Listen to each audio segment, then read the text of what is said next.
Batch 2023 में हमने एक नहीं दो एग्जाम क्वालिफाई किए हैं। पहला एग्जाम आपका है पटना यूनिवर्सिटी, दूसरा है मिथिला यूनिवर्सिटी।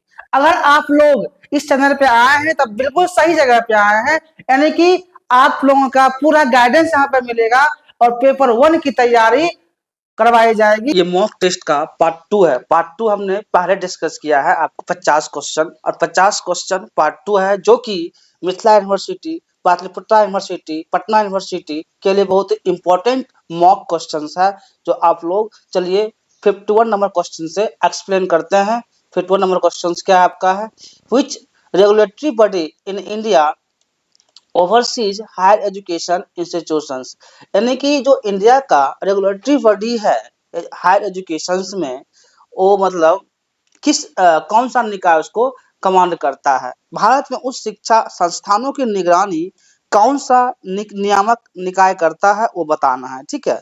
तो एआईसीटी क्या होता है, जो तकनीकी शिक्षा को कंट्रोल करता है, टेक्निकल एजुकेशन को एआईसीटी होता है। यूजीसी ही जो होता है हायर एजुकेशन को कंट्रोल करता है। यूजीसी यानी कि यूनिवर्सिटी ग्रांट कमीशन जो होता है वो हायर एजुकेशन को कंट्रोल करता है। हायर एजुकेशन का एक रेगुलेटरी बॉडी होता है, कौन होता है, यूजीसी होता है। नैक क्या करता है, तो मूल्यांकन करता है। नेशनल असेसमेंट कभी कभी फुल फॉर्म में पूछ जाता है एग्जाम में, तो इस चीज को ध्यान दीजिए। नैक का फुल फॉर्म क्या होता है, national assessment and accreditation council, इसका नैक का फुल फॉर्म होता है। बट नैक जो होता है हायर एजुकेशन इंस्टीट्यूशंस को रेगुलेटरी बॉडी नहीं है। एनआईआरएफ क्या होता है, इसका full form national institutional ranking framework, ये भी हायर एजुकेशन का रेगुलेटरी बॉडी नहीं है। यानी कि क्या है, the UGC is responsible for regulating and maintaining standards of higher education. UGC जो होता है एक्चुअली रेगुलेटिंग और मेंटेन करता है स्टैंडर्ड हायर एजुकेशन को, यानी कि यूजीसी भारत में उस शिक्षा के मानकों को विनियमित और बनाए रखने के लिए जिम्मेदार है। कौन, यूजीसी जिम्मेदार है। अब आते हैं 52 नंबर क्वेश्चन आपका क्या है, देख लिया जाए। What is the purpose of the National Education Policy NEP 2020 in higher education? आखिर 2020 एजुकेशन पॉलिसी आया, इसका पर्पस क्या है, क्या उद्देश्य है, यानी कि राष्ट्रीय शिक्षा नीति एनईपी 2020 का उच्च शिक्षा में क्या उद्देश्य है, उद्देश्य बताना है। देखिए कोई भी चीज जो लागू होता है उसका कहीं ना कहीं कारण होगा ना, उससे क्या फायदा है, क्या नुकसान है, तो क्यों लागू हुआ एनईपी 2020, तो हम देखते हैं। चलिए, to make board exam more difficult, क्या बोर्ड एग्जाम को ज्यादा कठिन बनाने के लिए एनईपी लागू हुआ, ऐसा हो सकता है। आप खुद सोच सकते हैं कि नहीं, ऐसा नहीं होगा। हाँ, to promote the multidisciplinary education and research, यानी कि एक दूसरे में लोग जा सकता है, स्टडी कर सकता है। मल्टी डिसिप्लिनरी मतलब बहु विषय को बढ़ावा देना। जैसे कोई साइंस पढ़ रहा है, अगर उसका आर्ट्स पढ़ने का होगा तो आर्ट्स भी जाके वो पढ़ सकता है। यही होता है मल्टी डिसिप्लिनरी एजुकेशन, जो कि 2020 एनईपी में दिया हुआ है। बहु विषयक शिक्षा और अनुसंधान को बढ़ावा देना, यानी कि बहुत सारे मल्टीडिसिप्लिनरी एरिया को एक साथ बढ़ाना ही न्यू एजुकेशन पॉलिसी 2020 का एक उद्देश्य है, एक एम है, ठीक। टू लिमिट ऑफ यूनिवर्सिटीज को कोई लिमिटेशन नहीं दिया है। To remove online education completely, उसको समाप्त नहीं करना है ऑनलाइन क्लास को। यानी कि एक्सप्लेनेशन क्या है, NEP 2020 aims to make higher education flexible, क्या है, फ्लेक्सिबल है, जिसको जहां जाना है जा सकता है स्टडी करने के लिए। मल्टी डिसिप्लिनरी है, रिसर्च ओरिएंटेड, यानी कि रिसर्च के क्षेत्र को कैसे आगे बढ़ाना है, रिसर्च ओरिएंटेड भी है आपका एनईपी 2020, यानी कि उच्च शिक्षा को लचीला, बहु विषयक और अनुसंधान उन्मुख बनाने का प्रयास करता है 2020। अब आता क्वेश्चन नंबर 53 क्या है आपका, विच of the following is not a function of neck. यहाँ कहा कि नेक का कौन सा काम नहीं है, क्या है, नेक का क्या काम नहीं है, नेक का क्या कार्य नहीं होता है। तो फाइनेंशियल, पहला ऑप्शन क्या है आपका, financial funding to institution. Actually जो फाइनेंशियल फंडिंग होता है वो नेक नहीं देखता है, ये काम नेक का नहीं है। कौन सा नहीं है, नहीं वाला चुनना है आपको। तो नेक का काम जो होता है फाइनेंशियल फंडिंग देखना, उसका नेक का कार्य काम नहीं होता है। हाँ, क्या होता है, एक्रेडिटेशन ऑफ यूनिवर्सिटीज, ये नेक का काम होता है।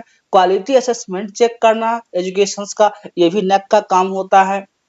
Grading institutions based on performance, ये भी नेक का काम होता है। लेकिन फाइनेंशियल फंडिंग, रुपया पैसा देखना, नेक का अपना काम नहीं होता है। यानी कि नेक जो होता है, आप नेक का फुल फॉर्म इससे पहले हम ऑलरेडी डिस्कस कर चुके हैं, आप लोग देख लीजिएगा। नेक जो होता है actually assess to the quality of institutions, does not provide funding, यानी जो क्वालिटी है एजुकेशन का, इंस्टीट्यूशंस का, उसको चेक करता है, ना कि फाइनेंशियल ग्रांट्स को चेक करता है। ठीक, विच इज यूजीसी, वहां पर यूजीसी का अपना रोल होता है। यानी कि नेक जो होता है गुणवत्ता का मूल्यांकन करता है, लेकिन वित्तीय प्रदान क्या है, लेकिन वित्तीय अनुदान प्रदान नहीं करता है, जो यूजीसी का कार्य है। ठीक, अब आते हैं क्वेश्चन नंबर 54। 54 क्या है आपका, what is the function of NIRF in Indian higher education, यानी कि एनआईआरएफ का क्या काम होता है इंडिया हायर एजुकेशन में। ठीक, तो भारतीय उच्च शिक्षा में एनआईआरएफ जो होता है नेशनल इंस्टीट्यूशनल रैंकिंग फ्रेमवर्क का क्या काम है वो बताना है। ठीक, तो इसका काम जो होता है conducting the university entrance exam, जी नहीं, एनआईआरएफ का काम एग्जाम कंडक्ट करने का नहीं होता है। ठीक है, प्रोवाइडिंग स्कॉलरशिप टू स्टूडेंट, क्या स्टूडेंट को स्कॉलरशिप प्रोवाइड करता है एनआरएफ, ये भी गलत ऑप्शन है, स्कॉलरशिप प्रोवाइड नहीं करता है। ठीक ना। हाँ, रैंकिंग क्या है, ranking higher education institutions based on specific parameters. हाँ, जो रैंकिंग हायर एजुकेशन का रैंक देने का काम किसी भी यूनिवर्सिटी को, इंस्टीट्यूशंस को, कॉलेज को कौन करता है, एनआईआरएफ करता है। विशिष्ट मापदंडों के आधार पर उस शिक्षा संस्थानों की रैंकिंग करना, ये काम किसका है, एनआरएफ का काम है। अप्रूविंग न्यू यूनिवर्सिटीज, इसका देना काम नहीं है। क्या है, रैंकिंग देना सिर्फ कार्य होता है। एनआईआरएफ जो होता है rank institutions based on teachings, research, graduations outcomes, outreach and perceptions, यानी कि एनआईआरएफ शिक्षण, अनुसंधान, स्नातक परिणाम, पहुंच और धारणा के आधार पर संस्थानों की रैंकिंग करता है। कितना स्कॉलर है, कितना रिसर्च हुआ है, या कितना पीजी स्टूडेंट है, कितना ग्रेजुएशन स्टूडेंट है, इसके आधार पर रैंकिंग बनता है। ठीक, अब आते हैं क्वेश्चन नंबर 55। 55 क्या है, which initiative aims to make higher education accessible online in India, यानी कि जो इंडिया में ऑनलाइन एजुकेशन है, ठीक है, तो उसको सुलभ बनाने के लिए कौन कौन सी पहल भारत सरकार ने की है वो बताना है। ठीक है, कौन कौन सी पहल भारत सरकार ने की है एजुकेशन को मतलब कि इजी बनाने के लिए, एक्सेसिबल मतलब क्या होता है, इजी बनाने के लिए भारत सरकार ने कौन कौन से मतलब कौन संस्था है जो इसको रेगुलेट करता है। तो इसके लिए आपका स्वयं क्या है, स्वयं है। स्वयं का फुल फॉर्म क्या होता है, आप लोग बताइए। Study with active young aspiring minds, इसका कभी कभी फुल फॉर्म एग्जाम में पूछ देता है, ये हुआ। रूसा नहीं होता है, राष्ट्रीय उच्चतर शिक्षा अभियान। ज्ञान नहीं होगा, स्पार्क नहीं, क्या होता है, जो कि इनिशिएटिव बॉडी होता है हायर एजुकेशन का, आपका स्वयं होता है। स्वयं एक गवर्नमेंट इनिशिएटिव प्रोवाइडिंग करता है, जो कि फ्री ऑनलाइन क्लास देता है, इसका कोई चार्ज नहीं होता है फॉर हायर एजुकेशन के लिए। ठीक है, स्वयं एक सरकारी पहल है जो उस शिक्षा के लिए निःशुल्क ऑनलाइन आवेदन प्रदान करती है, इसका कोई भी चार्जेस नहीं लगता है, फ्री ऑफ कॉस्ट क्लास होता है स्वयं पे, आप भी जाके क्लास कर सकते हैं करना हो तो। 56 क्या है, what is the purpose of राष्ट्रीय उच्चतर शिक्षा अभियान, यानी कि राष्ट्रीय उच्चतर शिक्षा अभियान रूसा का क्या पर्पस है, क्या काम है। तो उसका काम जो होता है स्ट्रेंथिंग स्टेट यूनिवर्सिटी, जो स्टेट यूनिवर्सिटी होता है उसका कितना मजबूत है वो चेक कौन करता है आपका, ये चेक करता है रूसा, यानी कि राष्ट्रीय उच्चतर शिक्षा अभियान का चेक करना होता है कि स्टेट यूनिवर्सिटी में क्या मतलब मापदंड को फॉलो कर रहा है कि नहीं कर रहा है, यानी कि कितना मजबूत है राज्य विश्वविद्यालय, वो चेक कौन करता है, रूसा चेक करता है। ये प्राइवेट यूनिवर्सिटी की स्टैब्लिशिंग का काम रूसा नहीं करता है। लिमिटिंग फॉरेन कोलैबोरेशन का काम विदेशी सहयोग को सीमित करना ये भी नहीं करता है। Reducing number of colleges, college की संख्या को कम करना ये भी रूसा का काम नहीं होता है। यानी कि रूसा क्या प्रोवाइड करता है एक्चुअली, तो रूसा प्रोवाइड जो करता है financial support to state universities, state university का जो फाइनेंशियल सपोर्ट होता है वो रूसा करता है। एंड इम्प्रूव करता है infrastructure of infrastructure and quality जो होता है वो कौन करता है, आपका रूसा करता है। राज्य विश्वविद्यालयों की बुनियादी ढांचे और गुणवत्ता सुधार के लिए वित्तीय सहायता प्रदान करता है आपका रूसा, राष्ट्रीय उच्चतर शिक्षा अभियान। ठीक, अब क्वेश्चन नंबर 57 आते हैं। 57 आपका क्या है, what does HEFA, higher education financing agency, HEFA क्या होता है आपका, हायर एजुकेशन फाइनेंसिंग एजेंसी। यानी कि हाइफा जो होता है क्या करती है, देखिए HEFA higher education funding agency इसका होता है, फाइनेंसिंग एजेंसी। ये क्या करती है, तो ये मतलब कि करिकुलम बनाने हाइफा का काम नहीं होता है। कंडक्टिंग यूनिवर्सिटी रैंकिंग, रैंकिंग का काम किसका द्वारा होता है, अभी तो एनआरएफ का होता है। एक्रेडिट यूनिवर्सिटी एंड कॉलेज ये भी हाइफा का काम नहीं होता। हाँ, फाइनेंशियल प्रोवाइड, जो फाइनेंशियल प्रोवाइड करता है वो हाइफा ही करता है, higher education financial agency HEFA होता है। Assistance to higher education infrastructure को डेवलपमेंट करने के लिए, वित्तीय सहायता करने के लिए, फाइनेंशियल को देने के लिए हाइफा करता है। ठीक है, क्या Haifa infrastructure development in educational institutions through low interest loans, come interest में लोन भी प्रोवाइड करता है इंस्टीट्यूशंस को। यानी कि बुनियादी ढांचे के विकास के लिए कम ब्याज वाले ऋण के माध्यम से वित्त पोषण करता है हाइफा। ठीक, अब 58 नंबर क्वेश्चंस में मूव कर रहे हैं। Which of the following is not a part of the three tier higher education structure in India, पर आके इसमें से कौन, नोट मतलब क्या है, कौन पार्ट नहीं है थ्री टायर ऑफ एजुकेशन का इंडिया में, निम्नलिखित में से कौन सा भारत की 3 स्तर शिक्षा संरचना का हिस्सा नहीं है वो बताना है। ठीक, कौन सा नहीं है, रिसर्च यूनिवर्सिटी हिस्सा है, टीचिंग यूनिवर्सिटीज हिस्सा है, ऑटोनोमस हिस्सा है, लेकिन जो ये not part of three higher education structure का हिस्सा क्या नहीं है, आपका वोकेशनल ट्रेनिंग इंस्टीट्यूशन, ये हिस्सा थ्री टायर एजुकेशन में नहीं होता है, इसलिए आपका ऑप्शन नंबर डी सही होगा। लेकिन जो नहीं है वो चुनना है, इसलिए डी सही है। थ्री टायर एजुकेशन एक्सप्लेन देख लेते हैं। Three tier system consist of research universities, teaching universities and autonomous colleges, यानी कि 3 स्तरीय प्रणाली में अनुसंधान विश्वविद्यालय, शिक्षण विश्वविद्यालय और स्वायत्त विश्वविद्यालय कॉलेज शामिल होते हैं। क्वेश्चन नंबर 59 देखते हैं। 59 क्या है कि what is the role of AICTE in higher education, आखिर एआईसीटी इन का हायर एजुकेशन में क्या रोल है, क्या भूमिका होता है एआईसीटी का। पहले तो एआईसीटी रूल नहीं था, लेकिन अब आ जाने से एआईसीटी का क्या रोल होता है, तो रेगुलेटिंग टेक्निकल एजुकेशन इंस्टीट्यूशन, जो टेक्निकल एजुकेशन होता है उसको रेगुलेट कौन करता है, एआईसीटी करता है। ठीक है, तकनीकी शिक्षा को संस्थानों को विनियमित करने का काम कौन करता है, आपका एआईसीटी करता है। एकेडमिक जनरल यूनिवर्सिटीज ये नहीं करता है। कंडक्टिंग पीएचडी एंट्रेंस कहानी वो तो अपना यूनिवर्सिटी लेवल पे होता है, पीएचडी का एग्जाम, ये तो करता नहीं है। Setting policies for school education ये नहीं करता है, क्या करता है, रेगुलेटिंग टेक्निकल एजुकेशन एआईसीटी का काम होता है। AICT overseas engineering management and technical education in India को मेंटेन करता है। एक्चुअली एआईसीटी भारत में इंजीनियरिंग, प्रबंधन और तकनीकी शिक्षा की निगरानी करता है। ठीक, अब आते हैं क्वेश्चन नंबर 60 क्या है, what is the full form of GIAN is an initiative higher education, यानी कि उस शिक्षा में ज्ञान का पूर्ण रूप क्या है, ज्ञान का पूर्ण रूप क्या, फुल फॉर्म बताना है, सीधा फुल फॉर्म की बात है तो ग्लोबल इनिशिएटिव क्या होता है, global initiative for academic networks, यही आपका ज्ञान हो जाता है। क्या है, global initiative for academic network, ये ज्ञान का फुल फॉर्म होता है। ठीक, यानी कि global initiative for academic networks, शिक्षा networks is the full form of GIAN, शैक्षिक नेटवर्क के लिए वैश्विक पहल, यानी कि ज्ञान का एम क्या होता है, bring international faculty to Indian institutions for knowledge for exchange यानी कि नॉलेज को एक्सचेंज करना, भारतीय संस्थानों में अंतर्राष्ट्रीय संकाय को लाना और ज्ञान आदान प्रदान को बढ़ावा देना ही आपका ज्ञान का वर्क होता है। ठीक, अब आते हैं 61 क्वेश्चंस क्या है।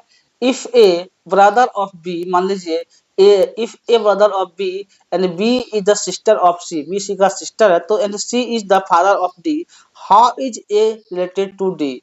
ये क्वेश्चन आपका लॉजिकल रीजनिंग का पार्ट है। यदि ए और बी का भाई है, बी सी की बहन है, सी डी का पिता है, तो ए डी से किस प्रकार संबंधित है। क्या है, ए डी से किस प्रकार संबंधित है, तो ये आपका हो जाएगा अंकल। किससे संबंधित है, ए और डी, ए और डी जो है अंकल से संबंधित है, ग्रैंडफादर, ब्रदर या फादर नहीं होगा।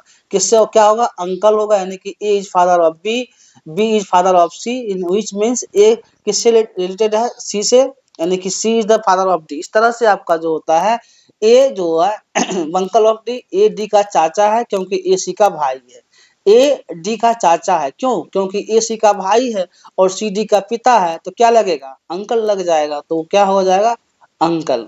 ठीक, उसके बाद क्वेश्चन नंबर 62 देख लेते हैं। क्या है, फाइंड द मिसिंग टर्म। क्या बताना आपको, मिसिंग टर्म बताना है। द सीरीज ऑफ 2, 6, 12 एंड 42 का जो बीच का मिसिंग टर्म है वो बताना है। जैसे एक का क्या हो गया, एक निकाल दिया, यहाँ पर देख लीजिए। 2 का 3 से किए 6 आया, 3 को 4 से किए 12 आया, 4 को 5 मल्टीप्लाई किए 20 आया, आया ना 20। उसके बाद 5 को किए तो 30 आया, क्या आया, 5 को किए तो 30 आया। तो हाँ क्या हो जाएगा आपको, 20 के बाद की बात कर रहा तो 20 के बाद कितना आ रहा, 30 आ रहा, 30 का ये ऑप्शन ए हो जाएगा। ठीक है, फॉर्मूला है, आप निकाल कर देख लीजिएगा, निकल जाएगा, इसमें कोई इशूज नहीं है। देख लीजिए इस टाइप से इसका निकला है, वही मल्टीप्लाई करके निकाला गया है। अब आया है क्वेश्चन नंबर 63। 63 क्या है, a statement followed by 2 assumptions, मतलब 2 स्टेटमेंट्स है यहाँ पे जो दिया हुआ है, choose the correct option. 2 statement अनुमानित दिया गया जो आपको सही चुन करके बताना है इसमें। ठीक, क्या है, education, all education people are successful, मतलब कि जितना एजुकेशन एजुकेटेड पीपल है क्या सब सक्सेसफुल है। पहला आपका स्टेटमेंट, ये स्टेटमेंट कथन ये है, उसका 2 एजम्पशन दिया हुआ है, सभी शिक्षित लोग सफल होते हैं क्या। उसके बाद education is necessary for success, education जो होता है सक्सेस होने के लिए जरूरी है। Only education people can be success, सिर्फ एजुकेटेड पीपल सक्सेस होता है, ऐसा नहीं है। देखिए all educated people people are successful, ये आपका स्टेटमेंट है, लेकिन education is necessary for success, education जरूरी है सक्सेस होने के लिए, एजुकेशन जरूर, बट ऐसा नहीं है कि only educated people can be successful, यानी कि जो पीपल पढ़े लिखे हैं व्यक्ति हैं वही सक्सेस होते हैं, जो पढ़े लिखे नहीं भी होते हैं वो भी अच्छे मुकाम पे होते हैं, सक्सेस होते हैं। इसलिए आपका नंबर सेकंड स्टेटमेंट गलत है, यानी कि जो पढ़े लिखे व्यक्ति नहीं भी होते हैं वो लाइफ में भी अच्छे सक्सेस होते हैं पढ़े लिखे के कंपैरिजन। ऐसा कुछ भी नहीं है कि जो एजुकेटेड पीपल हैं और जो अनएजुकेटेड हैं, यानी कि एजुकेशन जो पढ़े लिखे नहीं है वो भी अपने लाइफ में सक्सेस होते हैं। इस कारण आपका आंसर ये निकल के आया, ओनली वन इज इम्प्लिसिट, केवल एक अंतर्निहित है। The statement suggests that education contributes to a success, but it does not any say that only educated people can be successful। यानी कि कथन से पता चलता है कि शिक्षा सफलता में सहायक है, लेकिन यह नहीं कहा गया कि बस शिक्षित लोग ही सफल होते हैं। क्वेश्चन नंबर 64 में आते हैं, pointing to a man, women said, मतलब उस मैन को देखकर इशारा करते हुए कहती है कि his father his father's father his father's his brother's father is the only son of grandfather, how is the woman related to the man। यानी कि एक पुरुष की इशारा करते हुए एक महिला ने कहा कि उसके भाई का पिता मेरे दादा का इकलौता पुत्र है, यानी कि उसके भाई का पिता मेरे दादा का इकलौता पुत्र है, तो महिला उस पुरुष से किस प्रकार संबंधित है, महिला उस पुरुष से किस प्रकार संबंधित है ये बताना है। तो the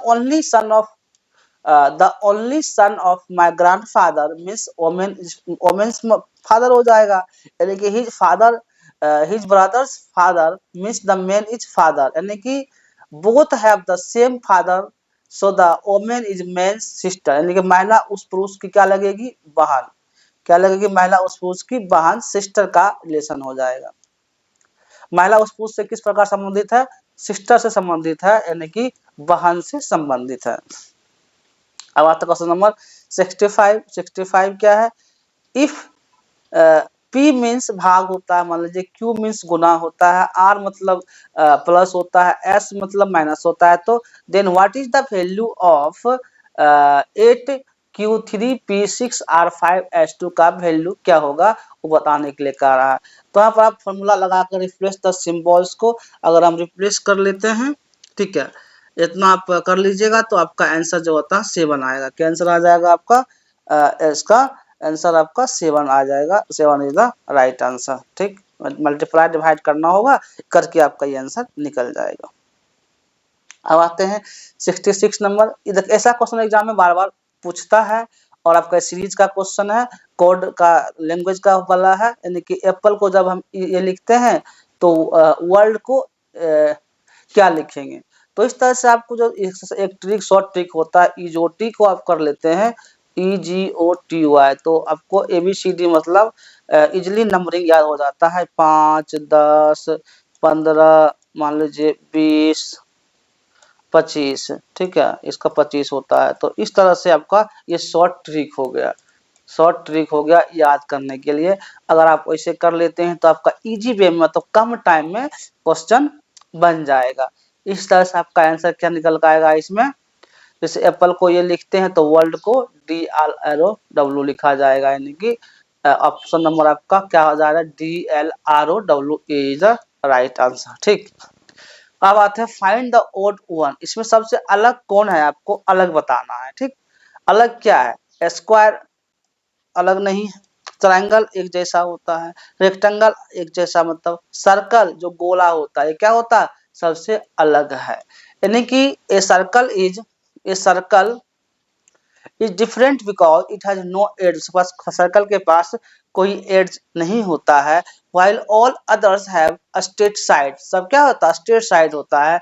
विड्थ अलग है क्योंकि इसमें कोई किनारा नहीं होता है, लेकिन सब में क्या होता है, कहीं न कहीं किनारा अवेलेबल होता है, लेकिन विड्थ में कोई भी किनारा नहीं होता है। ठीक, अब 68 मार्क्स क्वेश्चन, 68 नंबर क्वेश्चन आते हैं। इन रो ऑफ स्टडीज, ठीक है, रवि इज 5th, मतलब एक रो वाला स्टडी करना है, रो में है रवि, मान लीजिए 15वां पोजीशन पर लेफ्ट से है, 12th फ्रॉम द राइट, और how many students and total, यानी कि एक पंक्ति में रवि बाईं ओर से 15 में और दाईं ओर से 12वें स्थान पर है। क्या है, रवि 15 मतलब कि बाईं ओर से 15वें स्थान पर है और दाईं ओर से 12वें स्थान पर है, तो कुल कितने छात्र वहां पर अवेलेबल है वो पूछा जा रहा है। तो देखिए total student equal to left position plus right position minus 1, ये आपका फॉर्मूला होता है। जब इस टाइप से क्वेश्चन आवे तो इस फॉर्मूला को आपको देखना होता है कि टोटल स्टूडेंट क्या है, left position minus right plus right position minus 1 कर देंगे, 15 प्लस 12 माइनस 1 हो जाए 26 हो जाएगा, 12 माइनस 1 26, यानी कि टोटल स्टूडेंट हमारा कितना अवेलेबल है, 26 आपके स्टूडेंट टोटल अवेलेबल है। ठीक, अब 69 नंबर क्वेश्चन आते हैं। If train is coded, train को कोड ये किया जाता है SQZHM, तो ब्रिज को कोड क्या किया जाएगा। ठीक है, कैसे ट्रेन को या कोड करते हैं कुछ वो तरीका से, तो ब्रिज को कोड क्या करना है, तो इसका वही वाला फॉर्मूला बताए थे, इजोटी को लगा दीजिएगा, देख करके सर्च करना है, लेटर रिप्लेस करके previous letter in the English alphabet, प्रत्येक अक्षर को पिछले अक्षर से बदला गया है। इस तरह से आपका जो आंसर निकल के आएगा 69 का, वो AQHZ आएगा। आप लोग कर लीजिएगा, बहुत इजी टाइप का क्वेश्चन है, इसमें ज्यादा कुछ करना नहीं होता है, बस इजी क्वेश्चन है, ABCD के बेस पे, नंबर के बेस पे क्वेश्चन है। अब आते हैं 70 नंबर, लेकिन एग्जाम में पूछ देता है, इसलिए हम इस टाइप का मॉक में आपका एक्सप्लेन कर रहे हैं। अब आता है, in a class of 60 student 40% are girls, how many boys are there, यानी कि 60 छात्रों की कक्षा में 40% लड़कियां हैं, तो लड़कों की संख्या कितनी है वो बताना है आपको। तो लड़कों की संख्या जो होता है, मान लीजिए यहाँ पर क्या है, 40% ऑफ 60, 24 गर्ल्स, यानी कि बॉयज 60 है, कितना है 60 है, माइनस 24 इक्वल टू 36, यानी कि टोटल लड़कों की संख्या उसमें कितना हो जाएगा आपका 36 लड़कों की संख्या हो जाएगा। अब आते हैं हम कंप्रीहेंशन का। देखिए इसमें आपका क्वेश्चन एग्जाम में 5 क्वेश्चन तो फिक्स रहता है कि पूछता ही पूछता है। क्या है यहाँ पर है, इसलिए हम कंप्रीहेंशन को ही पैसेज कहा जाता है, इसलिए आप लोग के लिए मॉक में नया कंप्रीहेंशन लेकर आए हैं। Climate change has become one of the most pressing global challenge होता है climate change actually. It caused mainly by the emissions of greenhouse gases such as carbon dioxide, methane which trap heat in the atmosphere। के वजह से carbon dioxide 60% ज्यादा होता है, methane होता है जो हमारे एटमोस्फेयर को हीट करता है। इसका क्या कारण, डिफोरेस्टेशन कारण होता है, इंडस्ट्रियलाइजेशन के वजह से क्या है बहुत सा ज्यादा गैस का बढ़ रहा है, ग्लोबल वार्मिंग टेम्परेचर हाई हो रहा है। साइंटिस्ट वार्न कर रहा है कि भाई इतना पोल्यूशन नहीं करो, immediate note is taken, consequence could be race room leading to rising sea level. क्या होगा, राइज होगा, ज्यादा बर्फ पिघलना शुरू हो जाएगा, extreme weather conditions and loss of biodiversity का लॉस होगा। Governments and organisations world wide are implementing policies to reduce carbon emissions and promote the sustainable development। जलवायु परिवर्तन जो होता है आज की सबसे बहुत बड़ी गंभीर समस्या बन चुकी है, यानी कि मुख्य रूप से ग्रीन हाउस गैस जैसे एक कार्बन डाइऑक्साइड और मीथेन उत्सर्जन के कारण होता है, जो वातावरण में गर्मी को रोकते हैं, यानी कि वनों को जो कटाई करते हैं इसी वजह से हो रहा है, या औद्योगिक लगा रहे हैं आप, इससे क्या होता है ताप बढ़ता है, बहुत ज्यादा योगदान होता है ग्लोबल वार्मिंग को मतलब कि पिघलाने में। वैज्ञानिकों का कहना है कि अगर तो इसको नहीं रोका जाएगा तो क्या होगा, ऐसा गंभीर परिणाम हो सकते हैं, इसलिए वृद्धि चरम पर है। इस तरह से अगर इसको कम करना है तो एसडीजी जो नियम लागू होता है वो किया जाएगा।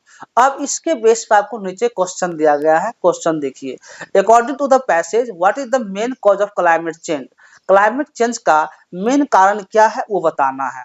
तो नेचुरल डिजास्टर, क्या नेचुरल डिजास्टर मेन कारण है? नहीं है, यानी कि जो यहाँ पर आप पढ़ रहे हैं पैसेज उसके अकॉर्डिंग से आंसर करना है।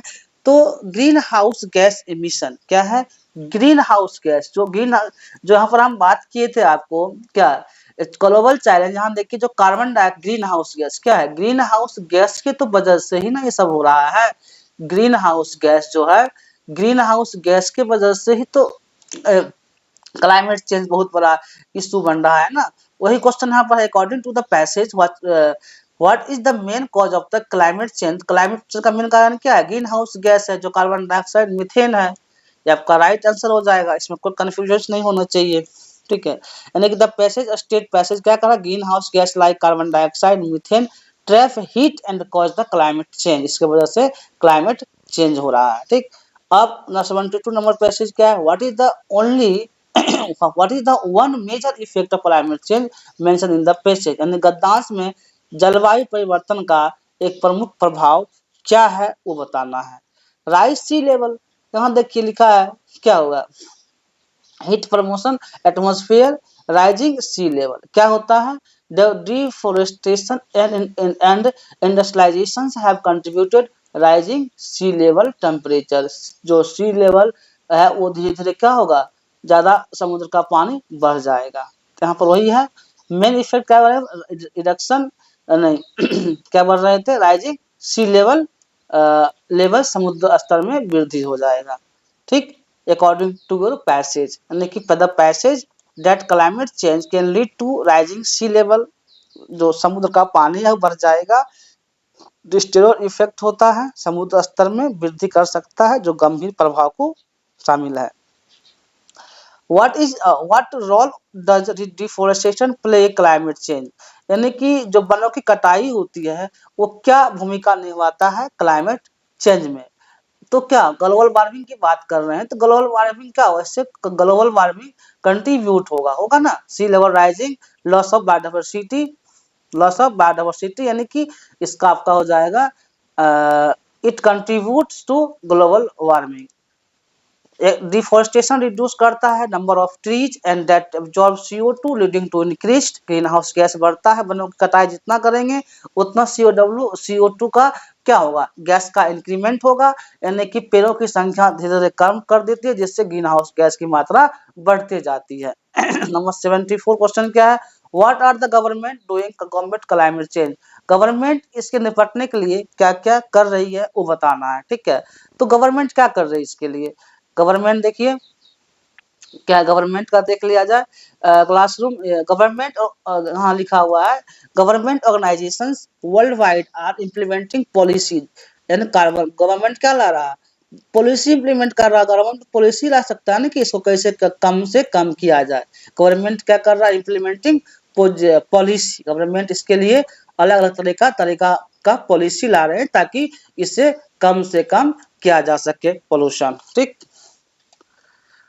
यानी कि the passage state that the government are creating policies reduce the carbon emission को कम किया जा सके एंड प्रमोट द सस्टेनेबिलिटी को प्रमोट किया जाए। इस तरह से आपका आंसर नंबर बी सही होगा। विच अब 75 नंबर क्वेश्चन है, क्या है, which of the following is not a mention, क्या है, not a mention as a consequence of climate change, यानी कि इसमें क्लाइमेट चेंज के लिए क्या मेंशन नहीं किया गया। निम्नलिखित में से कौन सा जलवायु परिवर्तन परिणाम के रूप में उल्लेखित नहीं है, उसको बताना है आपको कौन सा उल्लेखित नहीं है। यहाँ देखिए कहीं भी, हाँ एक्सट्रीम वेदर कंडीशंस तो है, पढ़ लीजिएगा, लॉस ऑफ बायोडाइवर्सिटी से होता है climate change, rising sea level से होता है, लेकिन इंक्रीज एग्रीकल्चर प्रोडक्टिविटी से, कृषि में उत्पादकता में वृद्धि से कहीं भी क्लाइमेट चेंज का इशू नहीं होता है। अकॉर्डिंग टू योर पैसेज में आप देख लीजिए सी लेवल राइज है गवर्नमेंट ऑर्गेनाइजेशन है, यानी कि जो भी मेनली कॉज क्या होता है, green house gases, carbon dioxide, methane to treat atmosphere, कहीं भी एग्रीकल्चर से रिलेटेड आपको पॉइंट यहाँ पे नहीं मिलेगा, इसलिए आपको क्वेश्चन नंबर क्या हो जाएगा ए सही हो जाएगा। इंक्रीज इन एग्रीकल्चर, यहाँ पे ये होगा इंक्रीज इन एग्रीकल्चर प्रोडक्टिविटी, कृषि उत्पादकता में वृद्धि, यानी कि पैसेज जो कर रहा है extreme weather and biodiversity loss and sea level rise but does not mention the increase, कहीं भी एग्रीकल्चर प्रोडक्टिविटी का आपका वहां पर मेंशन नहीं है, पैसेज में पढ़ लीजिए। इस तरह से आपका आंसर नंबर ए सही होगा। अब 76 नंबर क्वेश्चन में आते हैं, why is methane considered as green house gas, यानी कि मीथेन को ग्रीन हाउस गैस क्यों माना जाता है, क्वेश्चन ये है, क्योंकि क्या करता है, हीट करता है ना, अभी पैसेज में सब जो कार्बन डाइऑक्साइड मीथेन लिखा हुआ था वहां पे क्या करता है, it traps heat in the atmosphere, atmosphere को हीट करता है, इसलिए आपका ये वातावरण गर्मी को रोकता है, इसलिए ग्रीन हाउस गैस माना जाता है मीथेन को, ठीक है। It trap heat in the atmosphere, गर्मी को रोकता है। Green house gas like methane trap heat को ट्रैप करता है and contributing to global warming. Green house जो होता है गैस जैसे मीथेन गर्मी को रोकती है और वैश्विक तापमान बढ़ाने में योगदान देती है, यानी कि टेम्परेचर को बढ़ाने में योगदान देती है, इसलिए ग्रीन हाउस गैस जो है आपका ग्रीन हाउस मीथेन को ग्रीन हाउस गैस माना जाता है। अब 77 क्वेश्चन क्या, what is mean by the sustainable development, sustainable development का मतलब क्या होता है, डेवलपमेंट का मतलब जो होता है development that meets current needs without harming future generation, ऐसा विकास जो वर्तमान आवश्यकताओं को तो पूरा करता है बिना भविष्य की पीढ़ियों को नुकसान पहुंचाए, वही आपका सस्टेनेबल डेवलपमेंट होता है, यानी कि जो फ्यूचर जनरेशन होता है उसे भी कोई नुकसान नहीं हो। अकॉर्डिंग टू पैसेज जो फ्यूचर जनरेशन होता है उसे भी कोई नुकसान नहीं हो, यही आपका हो जाता है सस्टेनेबल डेवलपमेंट, ठीक है। रैपिड इंडस्ट्रियलाइजेशन उसका पार्ट नहीं है, जिससे ज्यादा पॉल्यूशन ही क्रिएट होगा ना, इकोनॉमिक ग्रोथ नहीं है ये वाला। यानी कि सस्टेनेबल डेवलपमेंट जो होता है ensure the resource used responsibly for future generation, जो फ्यूचर जनरेशन को बचाते हुए चलना है, कैन ऑल्सो बेनिफिट जो उसको फायदा हो, सतत विकास संसाधनों जिम्मेदार उपयोग को सुनिश्चित करता है ताकि भविष्य की पीढ़ियों भी लाभान्वित हो सके। क्वेश्चन नंबर 78 में आते हैं, what is the main idea of the passage, जो आप पैसेज पढ़े हैं इस पैसेज पढ़ने से आपको क्या आइडिया क्रिएट हुआ, ऐसा क्वेश्चन पूछता है एग्जाम में कि आपको जो गद्दान दे देगा पैसेज दे देगा इससे आपको क्या आइडिया क्रिएट हुआ है वो बताना है। तो टेक्नोलॉजी क्लाइमेट चेंज ये नहीं हुआ है, the dangers of climate change and need for action, हाँ जो अभी जलवायु परिवर्तन हो रहा है वो क्या है, एक तरह से मतलब कि इन्वायरमेंट के लिए खतरा है। द डेंजर्स क्या है, the dangers climate change needs for action, जलवायु परिवर्तन खतरे और कार्रवाई की आवश्यकता बनी हुई है। ओजोन लेयर का अलग पार्ट होता है, इंडस्ट्रियलाइजेशन बेनिफिट्स का अलग पॉइंट है, ठीक है।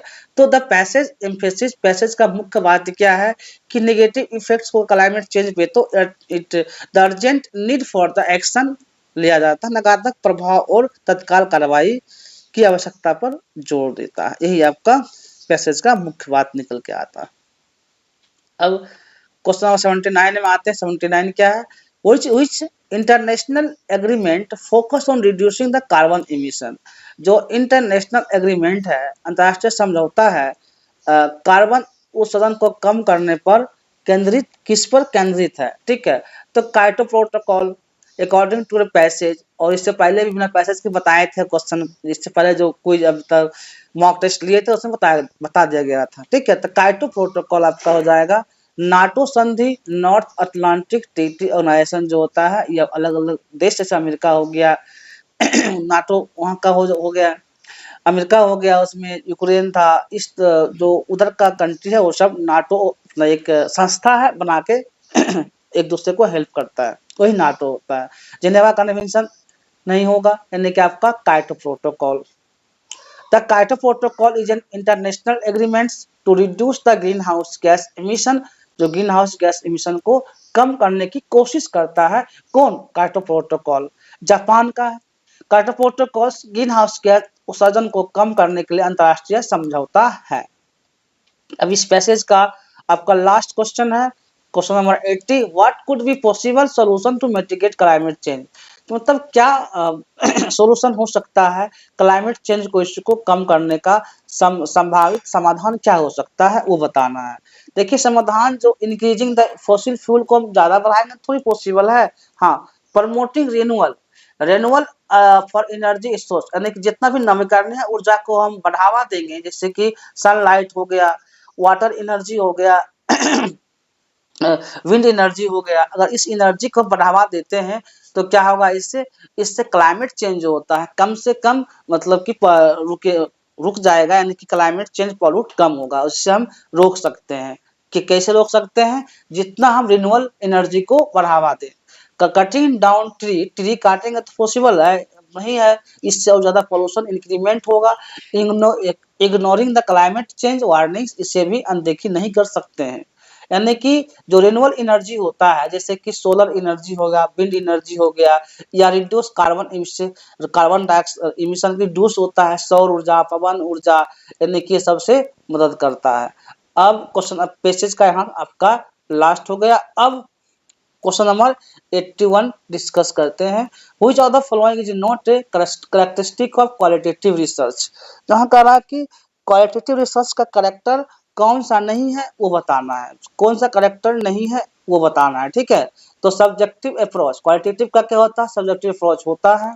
न्यूमेरिकल डाटा एनालिसिस नहीं होता है, यानी किसका होता है, न्यूमेरिकल जो होता है क्वांटिटेटिव का होता है। क्वालिटेटिव का क्या होता है, वर्ड के फॉर्म होता है, सब्जेक्टिव फॉर्म में होता है, जबकि क्वांटिटेटिव आपका नंबर के फॉर्म में होता है। यहाँ क्वालिटेटिव दिया है इसलिए ऑप्शन में गलत हो जाएगा। ओपन एंडेड नहीं होगा इसका पार्ट, और एक्सप्लोरेटरी नेचर का नहीं होता है। क्वालिटेटिव रिसर्च जो होता है नॉन न्यूमेरिक होता है, डिस्क्रिप्टिव डाटा रहता है, लिखा जाता है, यानी कि numerical analysis is a feature of quantitative research. जो न्यूमेरिकल एनालिसिस होता है वो क्वांटिटेटिव में होता है। इस तरह से आपका आंसर भी सही होगा। अब आते हैं क्वेश्चन नंबर 82। 82 क्या, what is the primary objective of fundamental research, यानी कि फंडामेंटल रिसर्च का सबसे प्राइमरी ऑब्जेक्टिव क्या है, मुख्य उद्देश्य क्या होता है फंडामेंटल रिसर्च का, ठीक। तो इसका जो होता है डेवलपिंग न्यू थ्योरी, जो नया नया थ्योरी डेवलप होता है, यही फंडामेंटल रिसर्च का ऑब्जेक्टिव होता है कि नया थ्योरी को डेवलप करना। इमीडिएट प्रैक्टिकल प्रॉब्लम ये नहीं होता, आपका किसका एक्शन रिसर्च का पार्ट है, जो पहले भी हम बता चुके हैं। Solving industrial problem, this is not part of the fundamental research. Conducting survey, not part of the fundamental research, यानी कि डेवलपिंग न्यू थ्योरीज ये आपका फंडामेंटल रिसर्च का ऑब्जेक्टिव है, पार्ट है। Fundamental research aims at expanding knowledge, knowledge को बढ़ाना, यानी कि developing theories without immediate practical application, कोई भी प्रैक्टिकल एप्लीकेशन किए हुए थ्योरी को इन्हांस करना, ये आपका फंडामेंटल रिसर्च का पार्ट होता है। यानी कि मौलिक अनुसंधान का उद्देश्य क्या होता है? ज्ञान का विस्तार करना और नई सिद्धांतों को विकसित करना बिना तत्काल व्यवहारिक अनुप्रयोग के। ठीक, क्वेश्चन नंबर 83 में आ रहे हैं। In research methodology what does a hypothesis represent? जो रिसर्च मेथोडोलॉजी है, हाइपोथेसिस क्या रिप्रेजेंट करता है? हाइपोथेसिस अनुसंधान पद्धति में आपका हाइपोथेसिस क्या रिप्रेजेंट करता है वो बताना है। तो क्या होगा, एक एजम्पशन होता है, इससे पहले बहुत बार बता चुके हैं। हाइपोथेसिस मतलब क्या होता है? टेंटेटिव आइडिया होता है, एजम्पशंस होता है, यानी कि एक टेस्टेबल एजम्पशन होता है, उसी को हम हाइपोथेसिस बोलते हैं। एक परीक्षण योग्य धारणा होता है, वही आपका हाइपोथेसिस होता है। एक सिद्ध तथ्य नहीं होता, प्रूवन फैक्ट नहीं है, रैंडम असेसमेंट नहीं है, स्टैटिस्टिकल फार्मूला नहीं होता है। यानी कि ये हाइपोथेसिस एक टेंटेटिव एजम्पशन है। जब जस्ट बताया, हम क्या बताएं? टेंटेटिव एजम्पशन होता है आपका हाइपोथेसिस। वो टेस्टेड होता है for the research to determine its validity के लिए एप्लीकेबल है। यानी कि परिकल्पना एक अंतिम धारणा है जो कि माध्यम से परीक्षण किया जाता है ताकि इसकी वैधता निर्धारित किया जा सके। अब क्वेश्चन नंबर 84 क्या है? What is the main advantage of using mixed method research? यानी कि जो मिक्स रिसर्च होता है उसका मेन एडवांटेज क्या है? मिश्रित अनुसंधान का मुख्य लाभ क्या है वो बताना है। ठीक है, इसका लाभ क्या है? इलिमिनेट बायस कंप्लीटली, क्या ये बायस को समाप्त कर देता है? ऐसा नहीं है। हाँ, combine the strength of both qualitative and quantitative research, ये जो स्ट्रेंथ बढ़ाता है, जो क्वालिटेटिव और क्वांटिटेटिव रिसर्च दोनों को अगर मिक्स किया जाए तो उस रिसर्च क्या होता है? स्ट्रेंथ बढ़ता है, यानी कि उसका ताकतों को जोड़ता है और अच्छा रिसर्च होता है। ठीक है, इट रिक्वायर टाइम रिसोर्स नहीं, अवॉइड डाटा कलेक्शन नहीं, क्या हो जाएगा? It combine strength of both qualitative and quantitative research, यानी कि मिक्स रिसर्च जो होता है, research leverages the strength of both qualitative and quantitative approaches leading to more comprehensive result, यानी कि क्वालिटेटिव और क्वांटिटेटिव जो होता है दोनों एक साथ मिल जाए तो रिजल्ट के परिणाम बहुत ही व्यापक आते हैं, यानी कि बहुत ही अच्छे परिणाम आते हैं जब दोनों मिल जाता है एक साथ, क्वालिटेटिव रिसर्च और क्वांटिटेटिव रिसर्च। इस तरह से एक क्वेश्चन कंप्लीट हुआ। अब क्वेश्चन नंबर 85 में मूव करते हैं। What does triangulation in research refers to? Triangulation का मतलब रिसर्च में क्या होता है, यानी कि अनुसंधान में त्रिकोणीयकरण का क्या अर्थ है वो बताना है। ठीक है, तो त्रिकोणीयकरण का अर्थ जो होता है validating results using multiple sources approach, जो होता है आपका ये त्रिकोणीयकरण हो जाएगा। Triangulation enhance the research validity for cross checking, इससे पहले सर इस क्वेश्चन को हम डिस्कस किए हुए हैं लेकिन दोबारा कर दे रहे हैं। Findings through the different methods of sources, यही आपका त्रिकोणीयकरण होता है। ठीक, अब 86 क्या है? What is the purpose of literature review and research? यानी कि जो लिटरेचर रिव्यू होता है उसका क्या पर्पस है, लिटरेचर रिव्यू का क्या पर्पस होता है वो बताना है। टू आइडेंटिफाई द गैप, जो गैप रिसर्च होता है, to identify gaps in existing research, जो पहले का रिसर्च है उसमें क्या कमी रह गया है, कमियों को पहचान करना, गैपिंग को देखना ही आपका लिटरेचर रिव्यू का पर्पस होता है। ठीक, तो आपका आंसर निकल के इसमें सी आ जाएगा। यानी कि लिटरेचर रिव्यू जो होता है helps to researchers understand the past study, यानी कि जो पहले स्टडी हुआ है। ठीक है, आइडेंटिफाई द गैप्स, उस गैप को आइडेंटिफाई करना, जस्टिफाई दिस देयर रिसर्च। आपका ऑप्शन नंबर सी सही होगा। 87 नंबर आते हैं। What is the significance of a pilot study in research? यानी कि जो पायलट स्टडी होता है उसका सिग्निफिकेंस क्या है, अनुसंधान में एक पायलट अध्ययन का क्या महत्व है वो बताना है। तो A test is the feasibility of study before full scale research, जो फुल स्केल रिसर्च होता है आपका वही क्या हो जाता है, मतलब कि फेजिबिलिटी होना चाहिए, यह पूर्ण पैमाने पर अनुसंधान से पहले अध्ययन की एक परीक्षण करता है, वही आपका क्या हो जाएगा, एक पायलट स्टडी। जो आपको आगे करना है उससे पहले हम प्रैक्टिस कर लेते हैं कि इस टाइप का रिसर्च करना है, वो आपका पायलट स्टडी का पार्ट हो जाता है। यानी कि ये pilot study is conducted on A small scale, पहले छोटे स्केल पर कंडक्ट किया जाता है, फिर identify potential issues before the conducting full research, पहले छोटे स्तर पर फिर बड़े स्तर पर किया जाता है, वही आपका क्या हो जाता है, पायलट स्टडी हो जाता है। यानी कि पहले छोटे पैमाने पर फिर बड़े पैमाने पर किया जा सके। अब 88 number question, what is the sampling error in research, यानी कि सैंपलिंग एरर जो रिसर्च में होता है ये क्या होता है, त्रुटि नमूना त्रुटि क्या होता है सैंपलिंग रिसर्च में। An error due to incorrect data, क्या डाटा इनकरेक्ट होता है, ये सैंपलिंग एरर है, नहीं। हाँ, the difference between sample results actual population value, यानी कि नमूना परिणामों और वास्तविक जनसंख्या मूल्य के बीच का अंतर जो होता है आपका, यही सैंपलिंग एरर होता है। The difference between sample results and the actual population value, ये आपका सैंपलिंग एरर है। यानी कि सैंपलिंग एरर क्या है, occurs when a sample does not perfectly represent the population को perfectly represent नहीं करता है, leading to an accurate generalization, यानी कि नमूना त्रुटि तब होती है जब कोई नमूना पूरी तरह से जनसंख्या का प्रतिनिधित्व नहीं करता है, जिससे गलत सामान्यकरण हो सकते हैं। 89 नंबर क्वेश्चन क्या है, which research design is best for studying the cause and effect relationship। देखिए कॉज और इफेक्ट जो रिलेशनशिप होता है वो आपका एक्सपेरिमेंटल रिसर्च का होता है, किसका होता है, एक्सपेरिमेंटल रिसर्च का होता है। ये क्वेश्चन बहुत ही इंपॉर्टेंट है, ऐसा क्वेश्चन आपको पूछेगा एग्जाम में। कॉज एंड इफेक्ट किसका पार्ट है, एक्सपेरिमेंटल रिसर्च का पार्ट है। डिस्क्रिप्टिव एज इट इज, जैसा का तैसा डिस्क्रिप्टिव हो जाता है। एक्सप्लोररी मतलब खोजना, एक्सप्लोर करना, रिसर्च होता है। केस स्टडी का अलग है, यानी कि कॉज और इफेक्ट जहां भी आएगा आपका answer experimental research is the right answer. ठीक, इस सब का हमने बता दिए क्या होता है। 90 नंबर क्वेश्चन सबका क्या है कि in research ethics what does the informed consent mean, यानी कि रिसर्च अनुसंधान नैतिकता में अवगत सहमति का क्या अर्थ है। इन्फॉर्म्ड कंसेंट लेते हैं रिसर्च में, इसका क्या मतलब होता है, तो गेटिंग परमिशन ऑथोरिटीज ओनली, केवल अधिकारियों से अनुमति लेना, ऐसा ये इन्फॉर्म्ड कंसेंट का पार्ट नहीं है।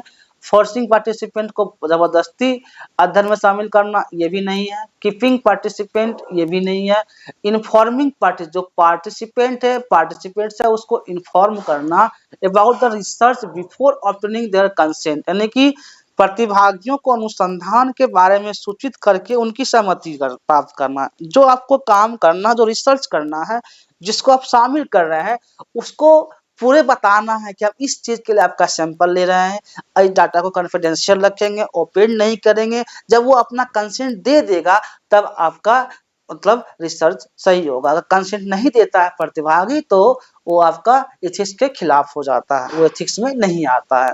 यानी कि inform consent means that participant are fully aware of the research purpose, methods, risk, benefits before agreeing take part, यानी कि it ensure the ethical transparency बना रहेगा इससे। वॉलंटरी पार्टिसिपेशन, अवगत सहमति का अर्थ है कि प्रतिभागियों को अनुसंधान के उद्देश्य, विधियां, जोखिम और लाभ के बारे में जानकारी दी जाती है, उसके बाद उनकी स्वेच्छा से सहमति ली जाती है। अगर वो तैयार हैं तब यह नैतिक पारदर्शिता और स्वैच्छिक भागीदारी को सुनिश्चित करता है। अब इस चीज का 91 नंबर क्वेश्चन आपका है, which of the following describe the reflective teaching, यानी कि निम्नलिखित में से कौन सा प्रावर्तक शिक्षण का सर्वोत्तम वर्णन करता है रिफ्लेक्टिव लेवल टीचिंग को।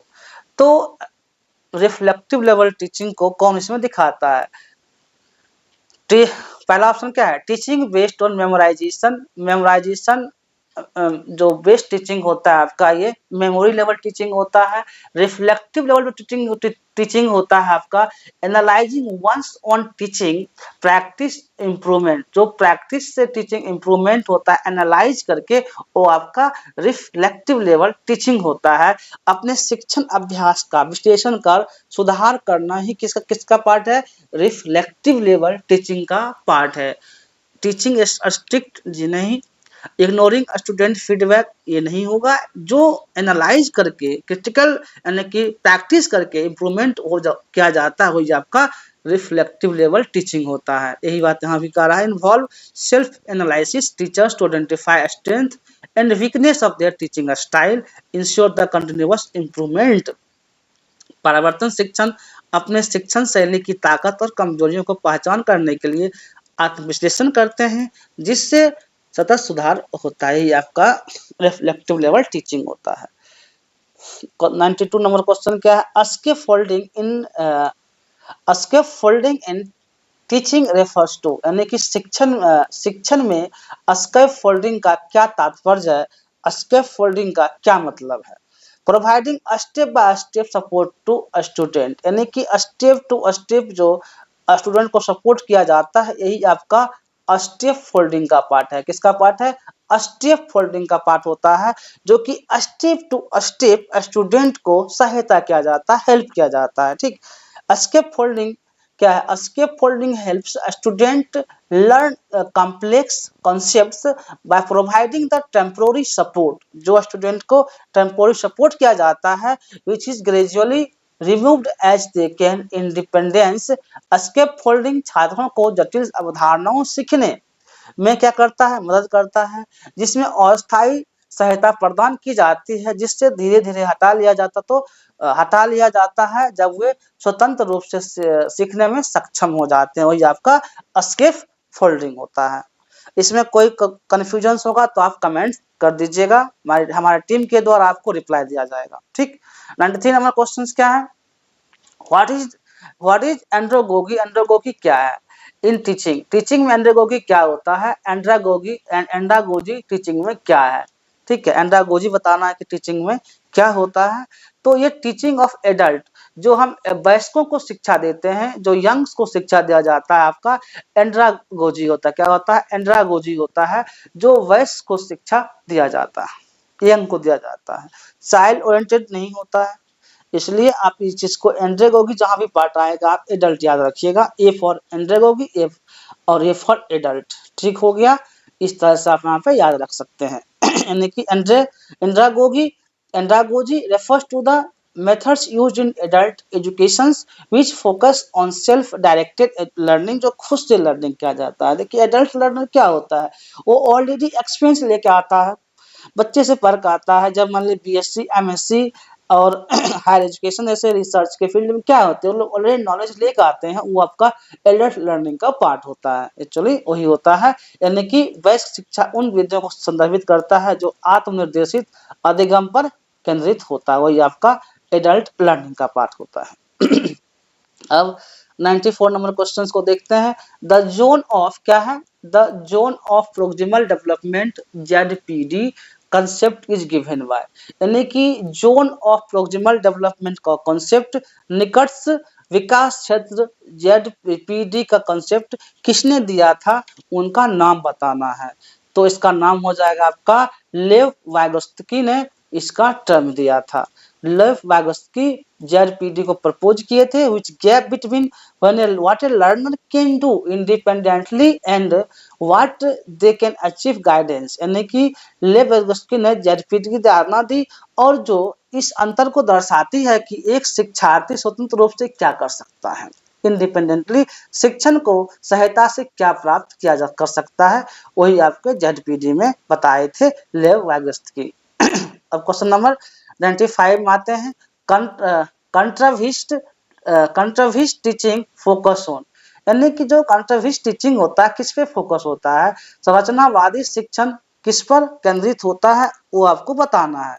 तो पैसिव क्या होता है? आपका लेक्चर मेथड में होता है, जो प्रीवियस डिस्कस किए हुए हैं। पैसिव लर्निंग क्या होता है? Active learning. कंट्राविस्ट जो होता है एक्टिव एंगेजमेंट होता है स्टूडेंट लर्निंग, यानी कि स्टूडेंट जो होता है उसमें एक्टिव एंगेजमेंट होता है आपका, यही हो जाएगा आपका कंट्राविस्ट का पार्ट, छात्रों के सीखने में सक्रिय भागीदारी होता है। कंट्राविस्ट teachings encourage the learners to construct their own knowledge through the experience and problem solving, जिससे जो क्वेश्चंस आता है उसको सॉल्व करना ही आपका कंट्राविस्ट टीचिंग का पार्ट होता है। यानी कि संरचनावादी शिक्षण विद्यार्थियों के अनुभव और समस्या समाधान के माध्यम से अपने ज्ञान के निर्माण को के लिए प्रेरित करता है। ठीक, अब 96 नंबर क्वेश्चन में आते हैं, क्या है, which is an example of formative assessment. इसमें पूछ रहा है कि फॉर्मेटिव असेसमेंट का क्या एग्जाम्पल है, क्या एग्जाम्पल है फॉर्मेटिव असेसमेंट का। तो मिड टर्म फीडबैक, बीच बीच में टेस्ट लेना, क्विज लेना, ये आपका फॉर्मेटिव। जैसे बच्चे को टॉपिक पढ़ा दिए, उसका मन हो 5 क्वेश्चन कर दो, क्वेश्चन कर दे, ये क्या होता है आपका फॉर्मेटिव टेस्ट हो जाता है। यानी कि बीच बीच में बच्चे का असेसमेंट लिया जाता है कि बच्चे टॉपिक को कहाँ तक समझा है। अगर आप बीच बीच में क्वेश्चन करते हैं तो इससे बच्चे का बीच बीच में ही मूल्यांकन कर लिया जाता है, यानी कि मिड टर्म फीडबैक लिया जाता है फॉर्मेटिव असेसमेंट में। ठीक, फाइनल तो सेमेस्टर वाइज एग्जाम होता है, ये सब होना ही नहीं है। स्टैंडर्ड टेस्टिंग अलग, कॉम्पिटिटिव एंट्रेंस का अलग कहानी है। यानी कि formative assessment helps in continuous learning improvement by providing feedback. वहाँ पर क्या हुआ, फीडबैक भी मिलेगा, बच्चा आंसर दे रहा है कि नहीं दे रहा है। ड्यूरिंग दिस लर्निंग प्रोसेस, जब पढ़ाते रहते हैं तो उसी टाइम में आप बच्चे से क्वेश्चन कर सकते हैं। इससे क्या होगा, बच्चा कितना बातें को समझा है उस चीज को निकल के आता है। अगर नहीं समझा है तो वहाँ टीचिंग मेथड चेंज करेंगे, समझाने का तरीका को चेंज किया करेंगे कि ताकि बच्चे को समझ में आए। ये नहीं कि जो तरीका अपना रहे हैं, पढ़ा रहे हैं, कहीं क्वेश्चन नहीं किए, क्लास खत्म हो गया, चले गए, इस तरह से टीचिंग नहीं होता है। बच्चे को कितना समझ में आया है वो आप फॉर्मेटिव असेसमेंट से पता लगा सकते हैं। अगर टॉपिक पढ़ा रहे हैं, टॉपिक के बीच बीच में आप बच्चे से क्वेश्चन करते जाइए। यानी कि सीखने की प्रक्रिया के दौरान प्रतिक्रिया प्रदान कर सतत सुधार में मदद करता है। ठीक, अब क्वेश्चन नंबर 97 की ओर आते हैं। एक्सपेरिमेंटल लर्निंग जो होता है वाज एम्फसाइज्ड बाय, यानी कि एक्सपेरिमेंटल लर्निंग पर किसने जोर दिया था कि ये लर्निंग होना चाहिए। डेविड कॉलम, कौन दिए थे जोर, डेविड कॉलम ने एक्सपेरिमेंटल लर्निंग पर ज्यादा फोकस किए थे। David column introduce the experimental learning models which is based on the learning through direct experience. क्या किए थे, लर्निंग पर डायरेक्ट एक्सपीरियंस बताए थे कि एक्सपेरिमेंटल करके बच्चे को ज्यादा से ज्यादा समझाया जा सकता है। ये आपका डेविड कोल बताए थे। डेविड कोल अनुभवात्मक एवं अधिगम मॉडल प्रस्तुत किया जो प्रत्यक्ष अनुभव के माध्यम से सीखने पर आधारित है। 98 नंबर क्वेश्चन क्या है, Which teaching methods promote the critical thinking। इसमें कौन सा ऐसा टीचिंग मेथड है जो क्रिटिकल थिंकिंग को प्रमोट करता है, बढ़ावा देता है। कौन सी शिक्षण विधि आलोचनात्मक सोच को बढ़ावा देती है, क्रिटिकल थिंकिंग को बढ़ावा देती है। तो लेक्चर बेस्ड लर्निंग, लेक्चर में तो जो स्टूडेंट होता है पैसिव होते हैं। रूट मेमोराइजेशन, जो बच्चे क्वेश्चन को क्या होते हैं टेबल को रट लेना, तो रूट मेमोरी लेवल टीचिंग हो जाता है।